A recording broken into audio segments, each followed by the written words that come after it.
Tu m'avais parlé de l'exemple de l'armée prussienne qui a appris en s'entraînant, en fait, en jouant. Oui, ben, complètement. C'est-à-dire que donc nous sommes au 19e siècle, l'armée prussienne ne fait plus la guerre après 1815 et refait la guerre en 1864 d'abord, petite guerre, mais surtout en 66 contre l'Autriche et surtout contre nous en 70. Et elle met une raclée à l'armée française de l'époque, qui est l'armée la plus expérimentée du monde. C'est celle qui a fait le plus d'opérations dans le monde avec des soldats professionnels. Et on se dit, bon, voilà, ça va pas. Ça va pas faire un pli. Et en réalité, non, c'est l'armée impériale française est battue en un mois par des gens qui ont très peu d'expérience de guerre. Mais ce qui s'est passé, c'est que euh, les Prussiens, l'état-major prussien dit bah, écoutez, nous on ne fait pas la guerre, donc on va faire. Et en cela, ils imitent en réalité l'esprit scientifique expérimental de l'époque, tel qu'il se formalise, je dirais, à l'époque, en disant voilà, il faut le processus scientifique, expérimental, on fait des hypothèses, on les teste, on teste ces hypothèses dans l'observation, on fait des expériences. Ça fonctionne, ben, ces hypothèses deviennent des lois. Ben, les Prussiens disent on va faire la même chose. On va tester, on ne peut pas faire la guerre, donc on va simuler la guerre. On va faire des expériences autrement. Donc, ils cherchent on appelle ça des faits d'expérience. Ils inventent les grands exercices, les grandes manœuvres, voilà, donc sur le terrain, donc en concret. Ils développent ce qu'on appelle le Kriegspiel, le jeu de guerre, le jeu. Donc voilà, là aussi, tiens, ils développent le rétex, mais le rétex extérieur. Donc ils n'ont pas forcément de rétex eux, mais ils vont voir ce que font les autres. Donc, ils envoient des officiers regarder ce qui se passe dans toutes les guerres de l'époque. Et le rétexte du passé aussi, ben, ils étudient l'histoire de manière opérationnelle.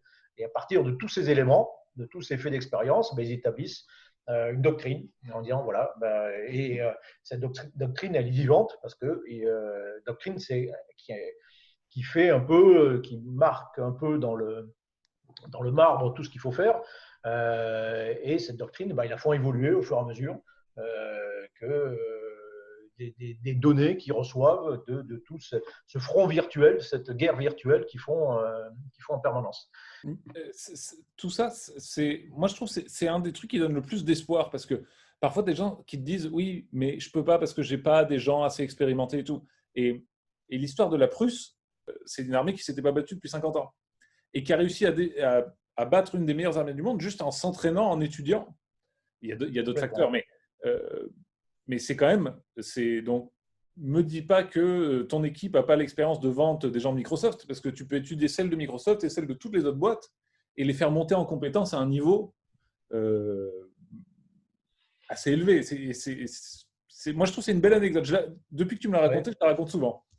Mais d'autant plus que alors là où c'est intéressant, c'est que du côté français, du côté de l'armée, c'est l'armée du Second Empire, c'est l'inverse, c'est-à-dire qu'on est très anti-intellectuel. On considère que la guerre, ça prend qu'en faisant la guerre, et tu as un futur président de la République, le maréchal Bac-Maron, qui à un moment donné écrit voilà, arrêtez de réfléchir et d'écrire, en gros. Il disait voilà, je raye de l'avancement tout officier dont je vois le nom écrit sur un livre. Bon. Et donc voilà, donc c'est une armée qui ne réfléchit pas. C'est une armée qui fait beaucoup de choses et qui croit qu'elle maîtrise parfaitement les choses parce qu'elle fait. Et puis en fait, on s'aperçoit lorsqu'elle se confronte d'ailleurs aux Prussiens qu'en réalité, ce qu'elle sait n'est pas forcément adapté au contexte nouveau dans lequel elle se confronte. Qu'en réalité, les Prussiens ont beaucoup mieux travaillé leur affaire, je dirais. Ils ont beaucoup mieux réfléchi, ils se sont entraînés sérieusement, ils se sont préparés très sérieusement, de manière rationnelle, et ça marche bien.